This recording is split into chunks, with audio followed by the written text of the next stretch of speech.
Assalamualaikum warahmatullahi wabarakatuh. Waalaikumsalam warahmatullahi wabarakatuh. Jumpa lagi dengan channel TV Kader Bangsa, TV yang menginisiasi dan mengedukasi karakter bangsa untuk menuju masyarakat berkesejahteraan dan berkeadilan. 81 tahun Indonesia merdeka saat ini, dan salah satu tujuan dari kemerdekaan Indonesia seperti yang dicanangkan pemerintah saat ini adalah mencapai Indonesia emas di tahun 2045. Tentunya peran dari generasi muda sangatlah diharapkan. Nah, bagaimana keterkaitan generasi muda dengan karakter bangsa ini? Bersama hari ini kita akan berbincang-bincang bagaimana sih sebetulnya menyusun suatu kurikulum karakter bangsa bagi para generasi muda. Seperti biasa, nanti kita akan berbincang dengan Pak Gus, dengan Pak Imam Ratrioso, Pak Rida Yakobalis, dan Pak Nur Edi Santoso. Pertama, saya ingin tanya kepada Pak Gus, saat ini di pemerintah sedang ada akan membuat grand design mengenai bagaimana menyusun kurikulum untuk para generasi muda. Ada 3 pilar. Kurikulum latihan ya? Bukan, kurikulum untuk pendidikan. Pendidikan. Iya. Oh. Kurikulum ini ada 3 fondasi, ada 3 pilar utama yang akan dikemukakan, akan yang menjadi prioritas, yaitu patriotik, gigih, dan empati. Ya, kalau menurut saya ini lebih cenderung kepada ke arah lebih ke, kalau dalam bahasa itu visualnya ya. Kalau innernya itu kok saya rasa belum kepegang. Menurut Pak Gus bagaimana, Pak? Iya. Wah, ini menarik Mas. Jadi Ya. mengenai grand design pembangunan karakter anak bangsa ya, melalui pendidikan maupun pelatihan-pelatihan ya, dengan 3 ranah utama tadi, yaitu patriotik, gigih, dan empati. Saya kira ini menurut saya sih kurang tepat dalam konteks dalam pembangunan karakter anak bangsa. Karena di Indonesia, khususnya di saat-saat ini ya, sekarang ini, karena menurut pandangan saya bahwa anak muda sekarang ini justru yang saya lihat perlu meneguhkan kembali nilai-nilai integritas.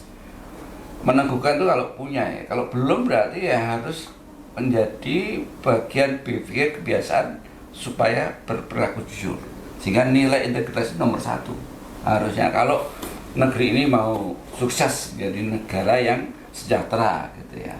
Jadi pondasi awal itu harus integritas yang diintervensi, bukan patriotik ya. Patriotik itu tahap berikutnya ya.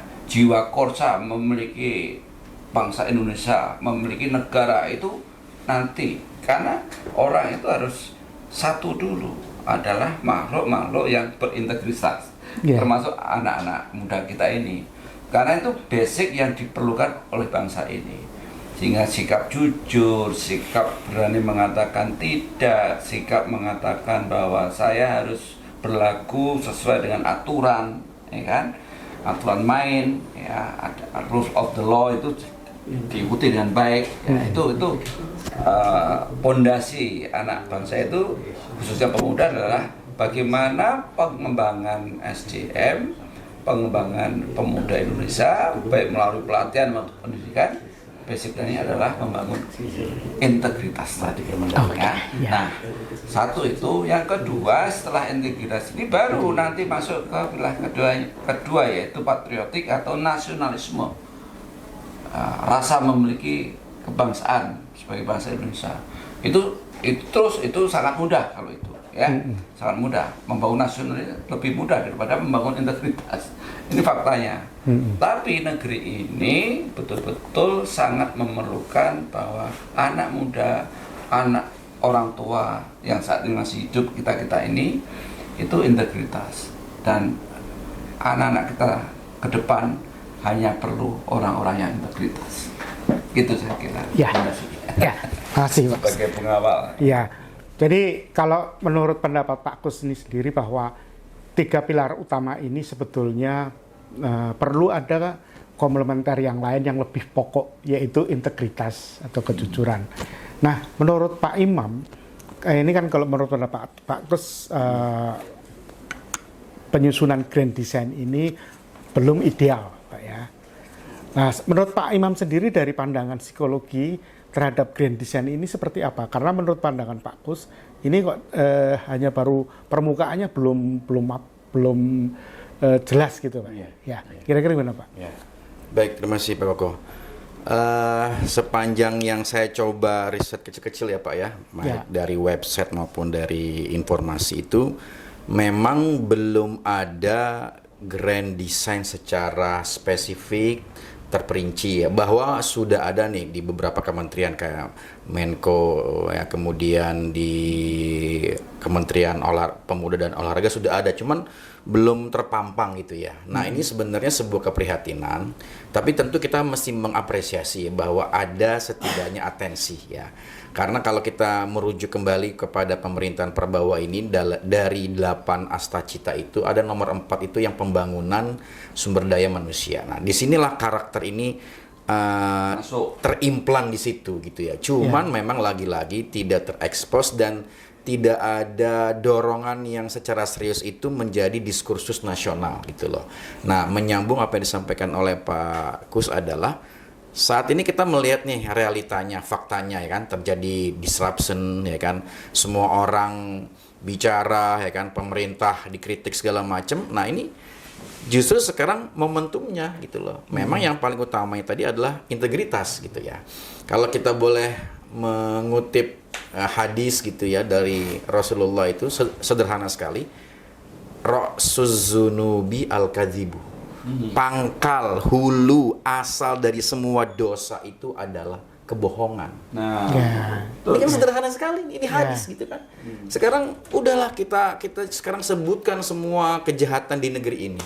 Korupsi, ya apa sebut, itu kan pangkalnya satu. Oke. Berbohong. Jadi maksudnya Mas Imam dalam membangun grand design itu jangan sampai pemuda-pemuda ini memproduksi kebohongan. Nah, gitu ya. iya. Berarti adalah kejujuran. Nah, kejujuran ini sebenarnya kan fitrah manusia gitu loh. Fitrah manusia itu kalau Plato, Socrates itu bilang kan ada virtue, nilai-nilai keutamaan, nilai-nilai kebajikan, di mana semua orang itu sebenarnya sudah koheren, sudah terimplan di sana gitu. Nah, pendidikan adalah menjaga itu, mempertahankan itu gitu loh. Nah, yang saat ini itu kurang adalah penjagaan itu, malah yang ada adalah disrupsi, semua orang melakukan manipulasi, pembelaan-pembelaan yang demi kepentingan ego, entah ego pribadinya, entah ego kelompoknya, atau ego kekuasaan, gitu loh. Nah, sekarang yang ingin kita dorong terutama ke para teman-teman,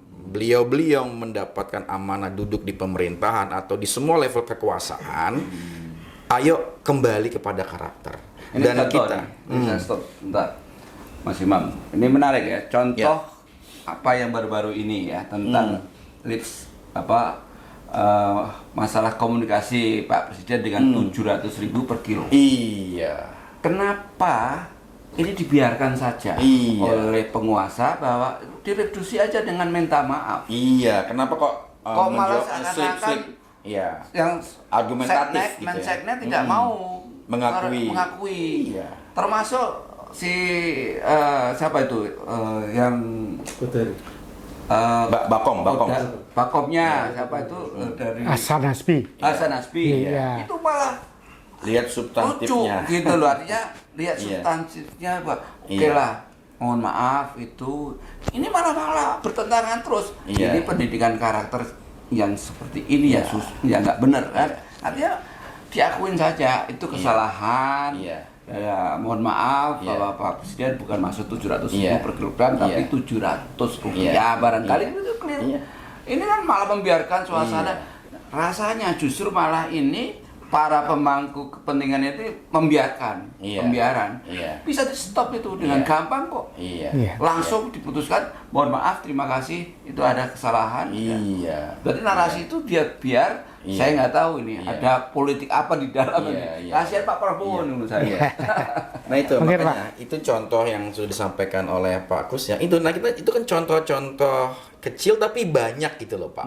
Dan itu kemudian terjadi normalisasi, kemudian orang ya ada apa terjadi pembelahan opini lah, ada yang mendukung, ada yang memaklumi gitu. Tetapi kita lupa konteksnya, kita lupa fondasinya apa. Lagi-lagi adalah kejujuran gitu loh. Nah, bagaimana nih karakter kejujuran ini dibangun? Maka saya seringkali mengatakan semua elemen-elemen bangsa ini harus bergerak bersama. Ulamanya yang paham hadis, paham Quran, sampaikan tadi Ra'su zunubi al-kadzibu qulil haqqa walakanamur, ada banyak ayat, para pendeta bisa.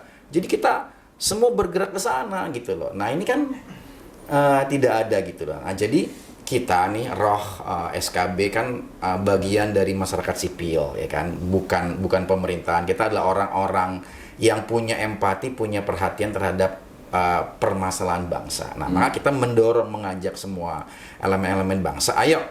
Dan mulai dari yang sederhana saja. Apa? Ya sudah, katakan yang benar sebagai sebuah kebenaran, yang salah kita kritik dengan penuh cinta, gitu kan? Yeah. Dan kita yakin bahwa kita semua ini masih punya hati nurani, asal disiplin dengan hati nuraninya, taat kepada hati nuraninya, insya Allah semua akan berjalan dengan baik. Ya. Gitu Pak. Baik, makasih Pak Imam.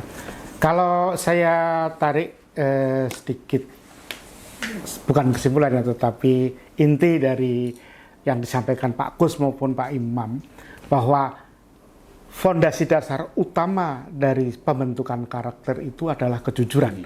Betul Pak ya? Dan ini kayaknya karena belum terimplementasi, belum terekspos mengenai dari grand design dari Menko PMK dan Menpora ini, jadi kita belum tahu apakah kejujuran itu masuk di dalamnya gitu Pak. Hanya yang saya pernah baca di media-media sosial itu memang Menko PMK dan Menpora itu hanya menekankan pada 3 tadi ya, patriotik, gigih dan empati. Nah, menurut Pak Rida, apakah Pak Rida sependapat dengan Pak Kus maupun Pak Imam, kejujuran itu menjadi nomor 1? Dan menurut Pak Rida juga, idealnya seperti apa sih grand design yang untuk karakter bangsa, terutama untuk generasi mudanya? Ya. Baik, terima kasih sahabat kader bangsa. Desain itu saya sebenarnya terkesima dengan, kalau teman-teman tahu, penonton bola orang Jepang itu, kalau habis nonton bola, perilakunya dia akan bersihin semua sampah yang gitu. Yeah. Itu perilaku. Jadi yang disampaikan tadi adalah perilaku sebenarnya. Perilaku, kenyataan bahwa saya telah melakukan, bahwa saya juga harus membersihkan. Nah, gimana cara membangun ini? Desain karakter orang Jepang. Ya. Dari level kelas 1, 2, 3 mereka sudah di 70%, 80% bukan masalah angka, nilai, tapi adalah karakter. Jadi yang disebut teman-teman tadi, rekan-rekan itu adalah sebenarnya karakter kan. Ya Pak, integritas segala macam. Kemudian perilaku-perilaku yang diharapkan untuk bangsa ini. Nah, terkait dengan saya orang dosen, jadi saya banyak baca tentang penulisan ilmiah. Salah satunya yang ditulis oleh Ibu Handayani tentang pendidikan karakter. Tujuannya kemana?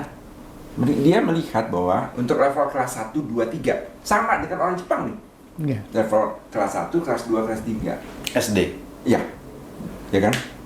Jadi pendidikan karakter itu ada 3 hal sebenarnya: moral, pemikiran, dan perilaku.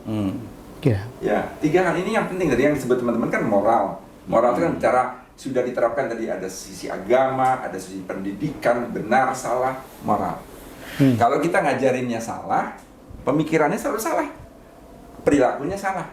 Ya, yang diajarkan itu harus 3 itu.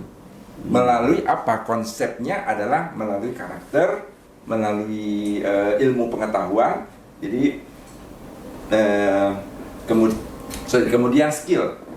Ya, saya mau itu karakter. moral itu membentuk karakter. Saya mau, saya mengerti caranya gimana, saya mampu. 3 hal itu yang membentuk desain pendidikan. Ya. Tapi permasalahannya itu adalah selama kita belajar, mungkin bapak-bapak juga waktu zaman dulu belajar, apa sih yang kita pelajari? Yang pertama, sisi agak sedikit salah itu adalah yang dikejar angka. Kalau kamu matematika nggak dapat 10, kamu nggak ini loh. Kalau kamu nggak jadi juara 1, kamu nggak, itu angka. Dan itu terbawa sekarang, masalah angka. Harus mencapai rumahnya tuh, harus punya, dapat rumah, nanti kamu sukses, rumahnya harus di Pondok Indah loh. Itu angka. Yeah. Saya ingat tuh teman-teman saya bilang, orang tua saya itu mengejar bahwa harus angka 10, kemudian harus rumahnya di sini untuk jadi orang sukses. Tapi pernah nggak orang tua kita bilang, kamu harus jadi orang baik loh. Yeah. Dilupakan. Yang diterapkan moral pertama itu tidak diterapkan. Yeah. Pemikirannya apa? Kalau saya nanti lulus, saya harus menjadi orang kaya. Yang apa? Yang orang tua saya bilang, rumahnya di Pondok Indah. Yeah. Nilainya sekian. Makanya kalau sedikit agak tergeser saat sekarang, saya paham. Kenapa? Kadang-kadang orang tua kita, saya nggak nyalain, tapi mungkin dulu kita juga dibilang seperti itu. Ya. Jadi yang pertama adalah pendidikannya agak sedikit meleset di zaman kita adalah yang dikejar tuh angka. Oke? Hotel apa ya Pak? Yang dikejar tuh angka. Oke? Kemudian yang kedua, yang diajar teori, kan ujungnya perilaku, tidak ada kenyataannya. Perilakunya apa? Kenapa? Konsekuensinya apa? Desain itu harus menyatakan bahwa ini saya lakukan, nanti kalau kamu tidak melakukan akan terjadi ini, resikonya ini. Tapi tidak sama sekali. Yeah. Kita diajarin gotong royong, ya konsepnya jelas. Tapi kita tahu nggak gotong royong itu apa? Setelah kita dewasa, baru tahu gotong royong itu apa. Zaman dulu kelas 1, kelas 2, kelas 3, kita tahu teorinya, perilakunya nggak tahu. Yeah. Gimana ngejalanin di gotong royong? Nggak pernah tahu. Ya, nah itu perilaku, ujungnya harus kata Ibu Andayani, ujungnya perilaku. Yang diajarin sama kita, angka. Yeah. Harus gitu angkanya. Yeah. Apakah paham? Belum tentu. Itu yang pertama. Yang kedua, tidak ada rasa dengan kondisi keadaannya tidak punya hati tadi. Gotong royong itu apa? Nggak ngerti. Ketiga, lingkungannya nggak membantu tadi. Bicara sedikit sebelum podcast mulai, Artificial Intelligence. Apakah AI itu sudah mendukung? Kadang-kadang harusnya AI itu co-pilot. Yeah. Tapi kadang-kadang kita lebih banyak menyerahkan pikiran kita ke AI. Ya tetap pikirannya di kita. Jadi kita sering dibantu terus sama AI. Yeah. Kita tergantung sama AI. Padahal perilakunya harusnya di kita. Itu.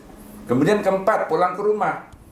Bapak kita tiba-tiba kena ini korupsi. Loh, bapak saya kan dulu ngajarin moral bagus. Kenapa dia kena korupsi?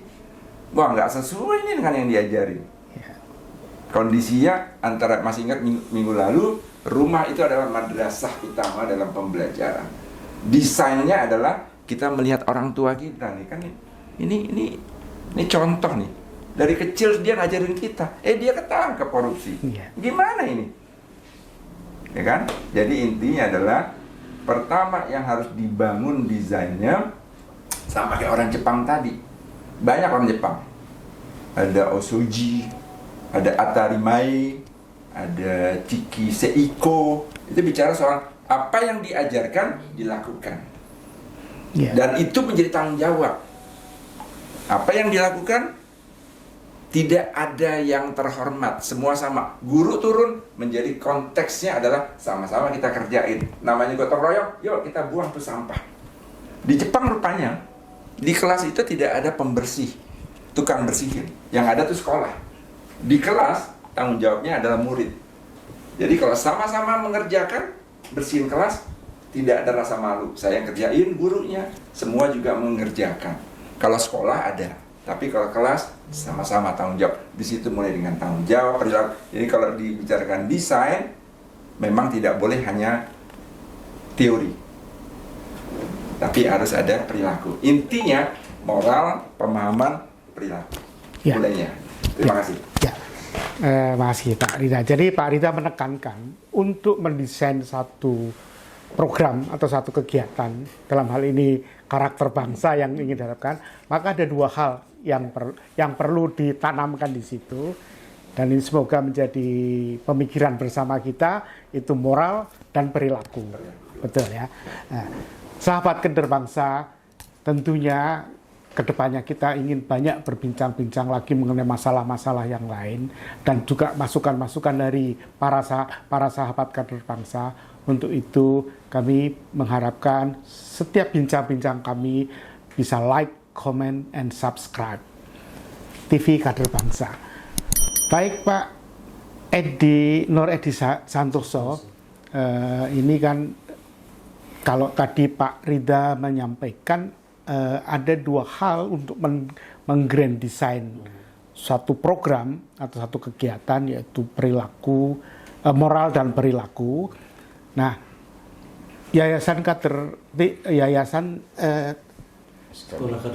Sekolah Kader Bangsa ini kan punya satu program yang mungkin relevan dengan apa yang sekarang dilakukan oleh Menko PMK dan Menpora, terutama dengan telah dibuatnya satu buku Written on Character. Nah, bagaimana Yayasan Sekolah Kader Bangsa sebagai elemen masyarakat ya yang di luar pemerintahan bisa berkolaborasi dalam hal ini? Yes. Terima kasih Mas Koko. Sobat Kader Bangsa, menarik gitu ya. Jadi isu terkait dengan pemerintahan sekarang, terkait dengan PMK tadi ya, dan Menpora. Kemudian isunya kan tentang bagaimana membangun karakter gitu ya dengan SKB. Nah, Sobat Kader Bangsa, Sekolah Kader Bangsa atau kita di dalam mendesain satu modul pelatihan itu kita mendefinisikan karakter yang kita perlu develop itu berupa 4. Yang pertama jujur, kemudian disiplin, peduli, dan berani. Nah, Sobat Kader Bangsa, ini bukan karena di-create oleh kita yang ada duduk di sini, bukan. Justru ini hasil dari observasi, hasil dari pendekatan melalui 2 tokoh di Indonesia pada awal pergerakan, namanya Wahidin Sudirohusodo dan Pak Agus Salim. Nah, dari pengalaman hidup beliau, konsistensi beliau, karakter beliau yang muncul dalam awal-awal pergerakan sampai di mulainya pergerakan gitu ya. Nah, kita menangkap 4 karakter itu yang muncul dari beliau-beliau ini. Jujur, disiplin, peduli, dan berani. Nah, itu. Nah, sekarang kita ngomong balik lagi terkait yang punya program pemerintah pembangunan manusia dan kebudayaan. Dan sekarang kemarin kita coba cari informasi juga, mereka sudah membentuk SKB tentang komite atau panitia yang akan bertanggung jawab membangun kurikulum terkait dengan karakter tadi. Nah, balik lagi, saya melihat konteksnya yang agak sedikit sekarang itu kalau kita amati, karena pemimpin tertinggi itu menjadi teladan buat kita. Tadi Pak Gus juga sudah ngomong gitu ya, gimana sih kalau ngomong salah? Ya kalau split of the tongue, bilang aja maaf gitu ya. Tapi yang paling penting kan nanti nggak diulang lagi gitu ya. Itu kan yang paling poin, itu menjadi karakter yang sangat kuat. Nah, sekarang kita itu lagi kehilangan teladan pemimpin terbaik di kelas 1. Bahkan kalau kita mau hari ini kita tanya, kalau hari ini kita nggak doain, tapi presiden dan wakil presiden nggak ada nih, dua-duanya. Terus kita langsung mau cari pemimpin yang paling suri teladan, yang versinya seperti Pak Wahidin sama Agus Salim. Sekarang siapa? Semua orang kalau ditanya begitu, saya pernah beberapa lihat dengar para ahli pun, dosen-dosen, senior profesor bilang, siapa ya? Masih begitu. Tapi begitu ditanya lagi, Bu, pastilah di dalam batin Ibu ada. Teman-teman, kalau saya perhatikan, sama kita juga di sini nggak pernah kong kali kong sama mereka, suara kita selalu sama. Di dalam SKB kita juga ngangkat yang namanya Pak Baharudin Lopa. Selalu profesor itu nyebut lagi, kita harus punya pemimpin next yang berikutnya nih 2009 yang kayak Baharudin Lopa. Pertanyaannya, ada nggak yang seperti itu? Nah, artinya profiling Pak Baharudin Lopa dalam hal karakter itu yang harusnya dipotret menjadi mendesain satu kurikulum karakter kebangsaan. Nah, itu yang seharusnya ke situ. Nah, ngomongin kalau kita mendesain kurikulum, itu kan kita ada dengar ya, low thinking, high thinking. Artinya orang cuma belajar, oke, setelah tadi udah didesain, maka nanti proses belajarnya seperti apa. Oke, diajarin aja yang basic-basic. Yang penting dia paling, kalau udah ditemukan dari ke PMK, kementerian gitu ya, kemudian, nah itu yang nanti metode diajarkan. Atau pada saat mendesain pun harusnya sudah diperhatikan ke situ di awal. Ini untuk hanya sekedar dihafalin, kemudian bisa dibedakan, bisa diaplikasikan, bahkan yang high thinking itu kan bisa creation, maksudnya menciptakan manusia-manusia baru dari hasil kurikulum itu. Ya. Nah, soal kalau kita basis edukasi dan pelatihan selama ini kan kickback trick gitu kan. Nah, nanti setelah diproses dieksekusi itu kira-kira, nah sebelum masuk ke eksekusi, saya coba pelajari apa yang sudah dilakukan di pemerintahan gitu. Saya perhatikan eksekusinya ke ujung-ujungnya sama ya. Bikin kegiatan kepemudaan camp, debat, event apa itu ya tadi sekali lagi itu pendekatan pragmatis yang harusnya nggak harusnya tadi penguatan perilaku itu harus berubah. Jadi kurikulum desain itu harus merubah perilaku orang. Desain dibangun dari tadi itu bukan dibuat dicari di mana-mana. Memang tokoh yang sudah kita muncul tadi Pak misalnya kalau kita sepakat Pak Baharudin Lopa di profil aja gitu. Karakter apa yang muncul misalnya. Nah, itu yang harus diinjek, dibiasakan menjadi perilaku baik anak didik di awal gitu ya.